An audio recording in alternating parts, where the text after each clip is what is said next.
De regreso en Matinal y ahora les presentamos nuestro siguiente invitado. Se trata de Víctor Ito Bisonó, quien es el ministro de Industria y Comercio y MIPYME. Le damos la bienvenida. Buenos días. Gracias, muy buenos días. Ministro, bienvenido. Ito, Danilo Medina, presidente del PLD, dijo que en su gobierno vivían mejor que ahora. Y Leonel Fernández le ha entrado, dice que los números del discurso del presidente ha estado maquillado y le llaman rendición de cuentos.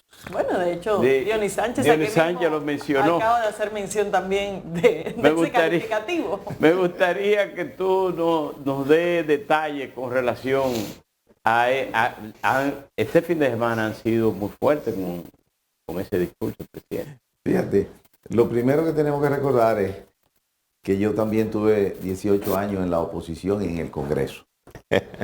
Ahora, la diferencia es quién es objetivo y quién sencillamente lanza algunas ideas para tratar de confundir.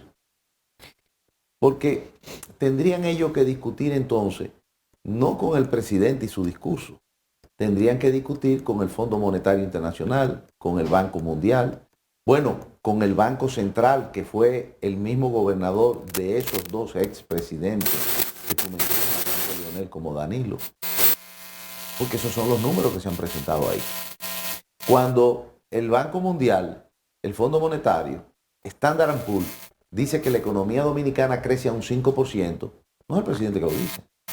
Cuando las mediciones de la inflación en República Dominicana, que la hay, es de 3.3%, cuando en los demás países es de 8 o de 2 dígitos, entonces nosotros tenemos una inflación controlada.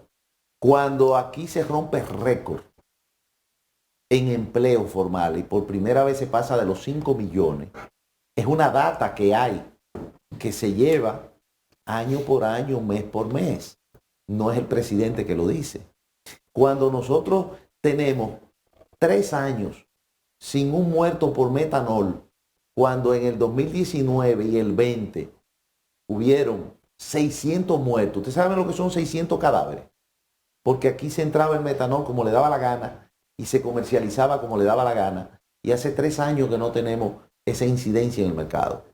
Eso no es un invento. Un cadáver usted no lo puede ocultar.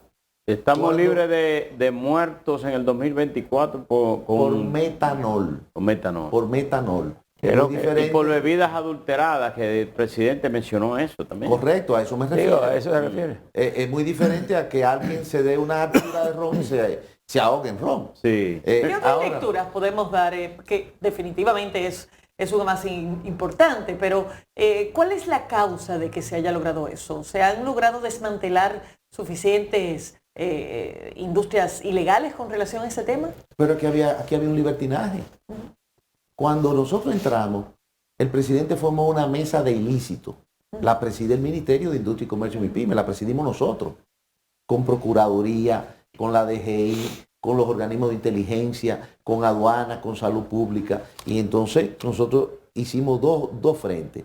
Uno de importación y registro y uno de distribución, porque el metanol, por ejemplo, se utiliza para refrigeración. No era sacarlo, no, aquí no puede entrar, no, los procesos. Llevarlo y seguirlo. Y se siguen. Pero yo le voy a decir a usted otro ejemplo. Nosotros vamos en septiembre a la ONU, Nueva York, y hay un espacio para tener una reunión en el Atlantic Council con los 20 CEO importantes de compañías que se inscribieron para hablar con el presidente Abinader. 2 de ellas se pararon a felicitarlo. Una Pfizer de medicamentos y la otra Philip Morris, por los procesos que aquí se crearon para el combate de los ilícitos, que lo quieren replicar en Centroamérica, que hay 80% de ilícitos. Panamá, por ejemplo, Ecuador, por ejemplo, que se acercaron de una vez los gobiernos. Y o sea que ya no existe MOCA. Sí, claro que sí que existe. Y su famoso sí. Y su famosa comercialización ilegal de medicamentos. Claro, y existe contrabando también. Ahora bajó del 50 al 30. Y nadie ha logrado eso en ninguna parte del mundo. Y va a existir mientras haya sociedad, como existe en la frontera de los Estados Unidos o en Israel, que tienen alta tecnología y le hacen túneles y cruzan pero el combate, el seguimiento, es lo mismo que la droga. ¿Cuántas drogas se han incautado en estos 4 años? Más que en los últimos 20 años de la República Dominicana. ¿Por qué? Porque hay una dedicación, hay un plan, hay un seguimiento. No participan los contrabandistas y las figuras con carnet del DNI del gobierno o custodiados por militares, como fueron lo que se atraparon anteriormente con la DEA. Entonces, esos son números reales. Cuando nosotros hablamos, por ejemplo, el Ministerio de Industria y Comercio tiene una silla en el Consejo de Energía. Cuando nosotros hablamos de que ahí se han aprobado y hay efectivamente en estos 4 años de 500 megas de fotovoltaica a 1.400 megas, esos son realidades. Esos no son números inventados, porque se pueden ir a contactar y a ver. Entonces, esa es la realidad. Cuando nosotros hablamos de que con una estrategia clara del nearshoring, que el presidente en persona va a los Estados Unidos, como vamos ahora la semana que viene, a entrevistarnos con los 250 CEO de textiles, siguiendo una estrategia de que, bueno, el presidente Trump está amenazando a algunos países y mañana entra el 25% de impuesto a México, a Canadá. El inversionista, el capitalista, que quiere cuidar su dinero y que su dinero le rinda, ¿qué está haciendo? Buscando nichos donde haya estabilidad social, estabilidad económica, estabilidad política, donde la sociedad, que ya no es político esto, sino los dominicanos, son alegres, abiertos, tienen disposición de insertarse. Ministro. Hay una actividad textil, allá vamos nosotros a hablar con los textileros para que vengan para acá. ¿Pero por qué, Percio? Bueno, porque también se puede registrar en los números de la TCS. Nadie paga impuestos ni se inventa un nombre para pagar impuestos, ¿verdad que no? Muy difícil o imposible. Bueno, pero en el 2020 habían 135.000 empleos formales. Hoy hay 198.600 formales, nada más en zona franca. Las exportaciones eran 5.000 millones de dólares. Hoy son 8.600 millones de dólares. Eso es un invento. Eso no es un invento. El invento fue declarar que la zona franca era un sistema fallido y abandonarlo y dejarlo, darle la espalda. ¿Quién hizo eso? Leonel Fernández. Entonces nosotros lo retomamos y lo armamos. Y ahora estamos hablando de que con un pensamiento el presidente Abinader de un estadista, estamos hablando de semiconductores, preparando a nuestra... que tiene un tiempo esa idea. Claro, y llevará más tiempo. ¿Qué avances ha habido? Bueno, nosotros tenemos un acuerdo con Purdue University, la número 1 del mundo en tecnología y hemos hecho un mapa con ellos, con todas las universidades locales y los institutos para preparar y diseñar nuestros recursos humanos. Pero el presidente va a hablar con la Universidad de Purdue personalmente, porque es una visión de Estado, no es una visión de cómo me van a poner una medallita a mí. O sea, la Universidad de Purdue ha estado dando capacitaciones con relación a este tema. ¿Qué hemos logrado a nivel de MIT también. Y la EOI de España, 5.000 becas, con la UAS principalmente y otras universidades, formar y atender a nuestros jóvenes y recursos humanos para prepararlos, para cuando llegue el momento de venir aquí los inversionistas, de instalarse, entonces digan, sí, yo tengo recursos humanos que me trabajen en este ambiente. ¿Qué cantidad de ingenieros se lo está requiriendo como una base inicial? Todavía no tenemos la instalación, porque esto es un proceso que debe de llegar primero a lo que es el nearshoring Estados Unidos primero. En Estados Unidos que se van a instalar o se están instalando, casualmente en Indiana se instaló una que estaba en Corea y son billones de dólares para la fabricación. Nosotros tenemos la ATP, prueba y empaque de lo que son los chips. Y esa es la parte que pueden hacer los países que van a estar cerca de los Estados Unidos. Y pero que ese es mucho menos valor agregado y que no es... bueno, una cosa es el nearshoring y ese tipo de oportunidades y otra cosa es lograr tener una industria de un valor agregado mucho mayor, que sería la fabricación de los microprocesadores y similares per se. ¿A cuántos años estaríamos de que República Dominicana pueda dar ese paso? Porque evidentemente a nivel de textil hay una experiencia muy acumulada, pero ya sería momento de que el paso sea ese. Te lo voy a poner de otra manera ya con la experiencia que tenemos. Hace 50 años, cuando la ley de zona franca se creó, era 100% textil. Pantalones, camisetas, lo que sea. Zapatos. Zapatos. Eso pasó a ser hoy día un 10%. Hoy Textiles, día 10%. 10%. Estoy hablando siempre en números redondos. Sí. 10%. ¿Qué tenemos hoy? Eléctrico y electrónico. Los breakers que ustedes ven en los paneles electrónicos, eso se hace en República Dominicana. Incluso Eaton, que es la número 1 de los Estados Unidos en electrónico, tiene aquí su centro de información e investigación para América Latina completo, en INTEC, porque de ahí salen los mismos muchachos que le trabajan. E incluso el patentizado de ellos y pruebas también lo tienen ahí. Entonces, lo otro que es medical device.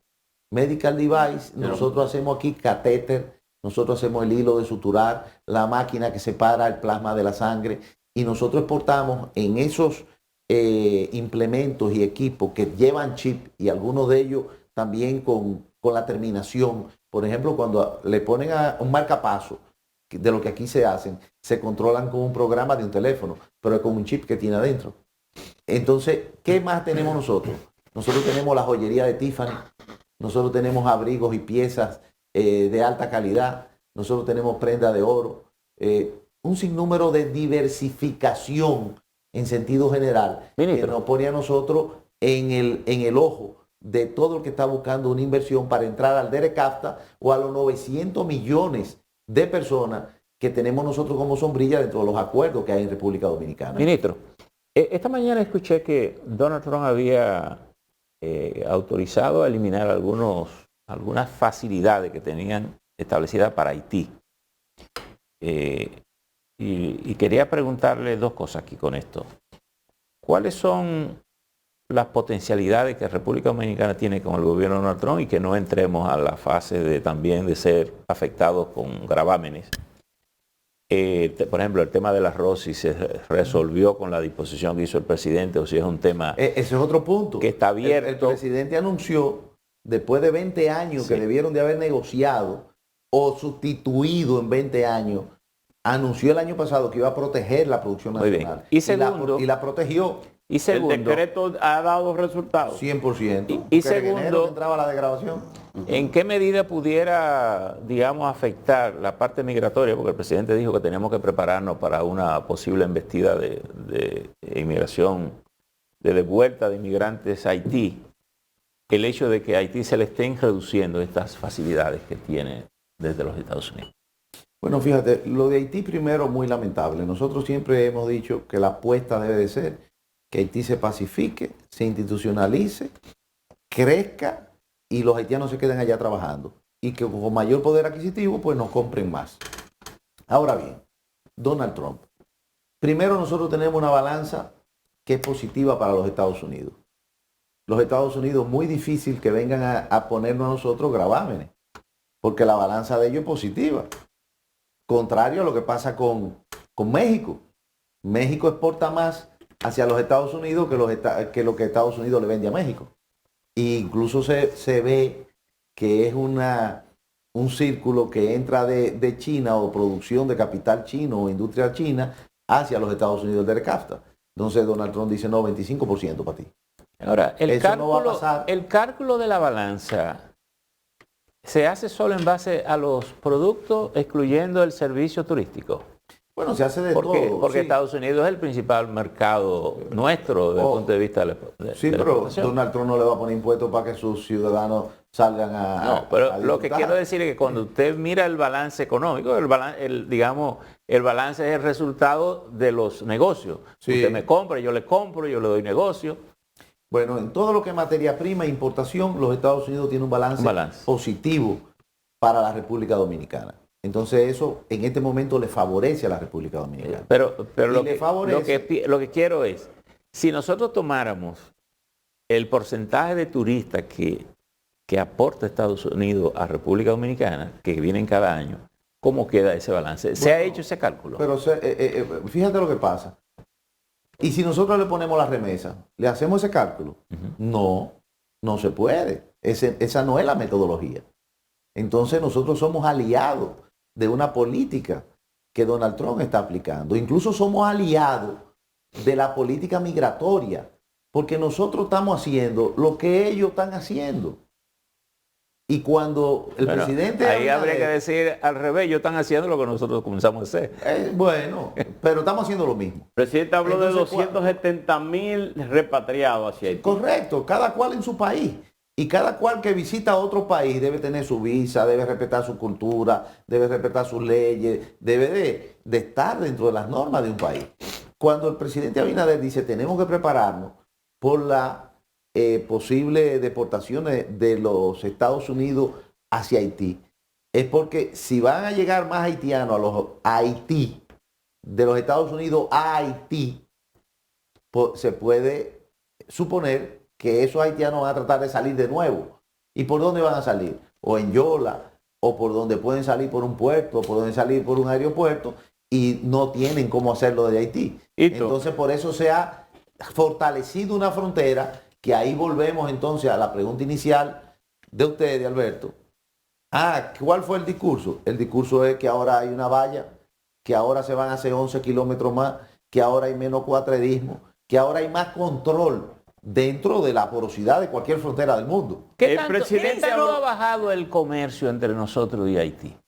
Uno ha bajado porque este año no llegó a los $1.000 millones y en algún momento llegó a estar en 1.400. Ahora, ¿por qué esto pasa? Muy sencillo. Primero, en Haití no hay cómo comercializar, no hay cómo andar en las calles de Haití, no hay cómo importar hacia allá. Sin embargo, nosotros, por una disposición muy clara de política del buen vecino, le hemos tenido siempre la oportunidad, incluso de canales humanitarios, para que el comercio se mantenga. Fíjese que en términos de la misma vecindad y de la institucionalidad, a veces no hay comunicación porque no hay gobierno, o no hay comunicación militar porque no hay institución militar de aquel lado. ¿Cómo lo hacemos? Bueno, lo hacemos con el comercio.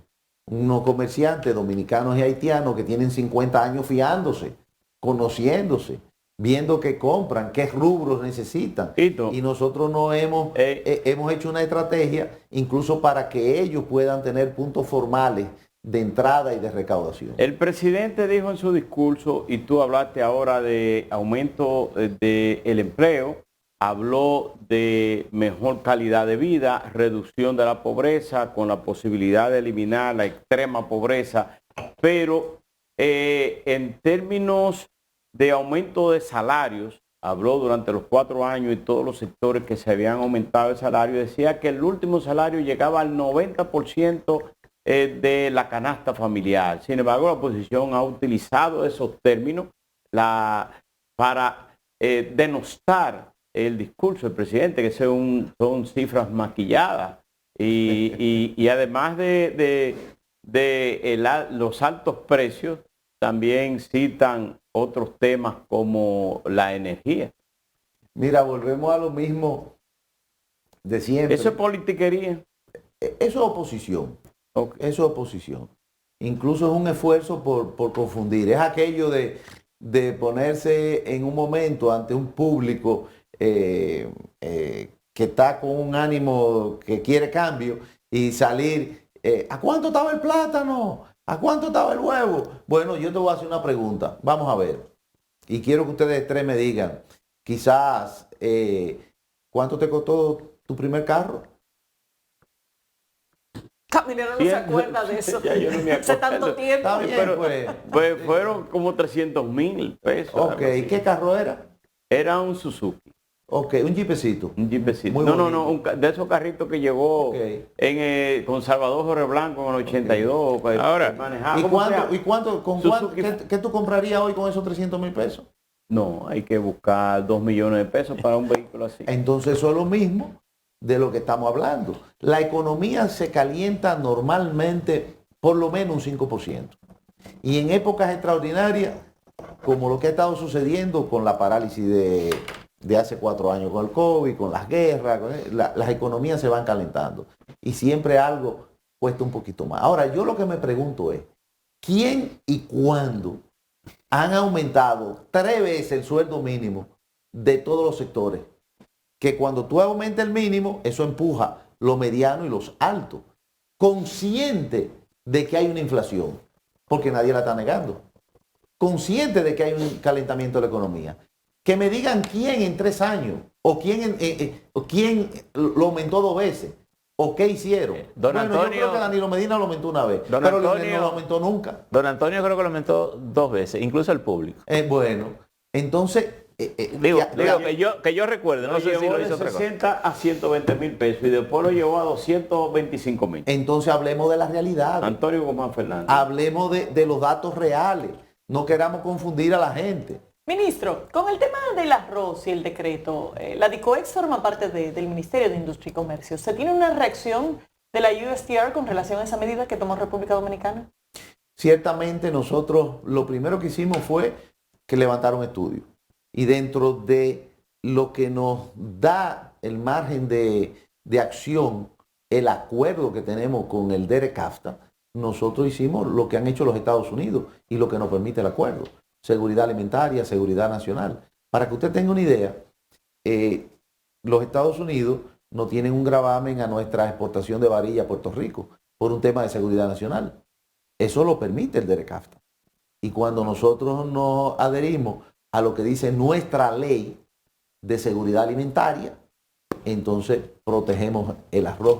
Pero eso ha sido expresamente aceptado ya por la USTR. Nosotros desde antes de comenzar los procesos de ejecución de la ley y de la acción y del decreto, le comunicaron a ellos, claro, desde antes. ¿Y qué decían ellos? Que sí, que estaban de acuerdo. Estaban enterados y en plena comunicación. ¿Pero enterados o de acuerdo? Porque no, de acuerdo no va a estar ni ellos ni nosotros, ni en oposición, ni en afirmación. Primero porque ellos no nos pueden decir a nosotros lo que tenemos que hacer con nuestras leyes. Eso es imposible. Pero lo pueden cuestionar bajo mecanismos del acuerdo. Pero no tenemos ningún tipo de reacción, ni de incidencia. ¿Y el contingente que se dejó para importación sin arancel de arroz desde los Estados Unidos, cómo puede impactar el mercado dominicano? Son los normales. Dentro del DERECAFTA hay un 0% de arancel para los Estados Unidos hasta unas 23.000 toneladas métricas. Ajá. Hay otro dentro de la OMC que tiene un 20% y hay otro por ciento que ya tiene un 99% de importación. ¿Eso no se alteró? No. Y el precio del arroz, que en los últimos tiempos han estado cuestionando, algunos suben, otros dicen que se mantiene normal, que hay capacidad de mantener el comercio local con esos arroz. Hasta ahora la producción nacional ha sido suficiente para nosotros poder competir y que nuestros productores se mantengan con la ocupación que tienen. Es un rubro que tiene una incidencia de más de 300.000 productores directos e indirectos. Recordemos que cuando nosotros hablamos de una producción nacional, estamos hablando no solamente del arroz que nos comemos, que está muy bueno, ¿verdad? A mí me gusta patado. A mí me gusta graneado, ministro. Bueno. Eso pasa con Chabela. Allá tenemos que repartirnos los días. Parece que a usted le gusta el risotto. Entonces, cuando hablamos de eso, tenemos que pensar que hay una persona que la siembra, uno que lo recoge, uno que lo pone en el saco para llevarlo a la factoría de Cacaralo, la factoría, el camión que lo hace, el que le echa la gasolina, el que le tapa la goma, el que le lleva... O sea, es una cadena. Además el arroz que impacta. Además el arroz no es solo seguridad alimentaria, seguridad política. También. Pero en resumen con ese tema, ministro, ¿ustedes no esperan algún tipo de acción o cuestionamiento de parte de la USTR a ese decreto? Bueno, pero que nosotros hemos cumplido con todos los procesos de la ley y de los protocolos del buen vecino. Entonces, ¿por qué vamos a esperar algún tipo de reacción? ¿Cuál reacción? O sea, el que está dentro de la ley, el que lo hace con igualdad de ejecución y hecho de la contraparte. Hay muchos intereses de por medio. Siempre lo habrá. Pero por eso es que el presidente ha tomado la decisión de hacerlo con la responsabilidad. Hay precedentes. Los productores americanos hasta hicieron su ruta aquí, contando con esa desgravación. Claro que sí, pero ¿cuánto más ha estado vendiendo los Estados Unidos al mercado dominicano? Han ido subiendo cada vez más, un 23% el año Pero además el DERECAFTA permite que los países miembros protejan a sus propios productores. Son productos que debieron en principio quedar señalados, o si no, en los procesos. Ministro. Pero también el DERECAFTA tiene su capítulo donde permite establecer ejecuciones con seguridades alimentaria, seguridad nacional, y por eso le pongo el ejemplo de lo que Estados Unidos ha hecho. Nosotros lo que hemos hecho es montarnos en lo que Estados Unidos ha hecho. ¿Por qué dio tanto trabajo encontrar esa solución si el proyecto la contenía? Y vivimos tanta incertidumbre, y sobre todo si, como usted dice, hay precedente de los Estados Unidos en ese ejercicio. Bueno, tenemos que preguntarle a los 20 años que transcurrieron sin poner atención. Sí, pero ustedes tenían 4 también cuando se tomó la decisión. No, cuando se tomó la decisión comenzó en un gobierno del PRD. Los otros, porque fue cuando don Hipólito Mejía se firmó. Cuando se negoció el Cuando se negoció, exacto. Pero los otros 20 años fueron del PLD. PLD Fuerza del Pueblo, porque el presidente del PLD era Leonel, había un tiempo que se decía que tenían un tiempo de gracia para hacer los ajustes los 20 internos. años. ¿Pero cuáles eran los ajustes? Claro. Los ajustes eran sustituir la producción por otra producción. No, lo que quiero identificar es por qué en los 4 años que ya se íbamos arrimando y teníamos la incertidumbre si íbamos a tener que abrir, nos dio tanto trabajo encontrar esa solución. Y porque incluso había mucha negociación con Estados Unidos. ¿Y qué tú quieres? ¿Que no nos dejaran el trabajo para nosotros hacerlo, pudiéndolo hacer? No, gracias a Dios que no lo hicieron. Por eso que le digo. Bueno, yo no te voy a decir que le faltaba talento, porque son gente muy talentosa, pero le pusieron el enfoque a otro tema. O no le dieron importancia a ese sector. Entonces nosotros, cuando se nos encargó, el Ministerio de Industria, Comercio y MIPYME es el encargado por el mismo tratado, lo señala así, es el ministerio que lo lleva. Nos enfocamos principalmente en los últimos meses, porque antes también había otro sector del gobierno encargado. ¿Y qué hicimos? Hicimos un levantamiento, vimos dónde nos podíamos acoger, adecuamos la ley para poder acogernos, transitó eso y lo hicimos. Muy bien. Bueno, Hito, muchas gracias. Gracias por haber estado con nosotros. Despedimos a Víctor Hito Bisonó, ministro de Industria, Comercio y MIPYMES de la República Dominicana. Y de esta forma llegamos al final de esta entrega. Gracias por la sintonía. Nos vemos mañana.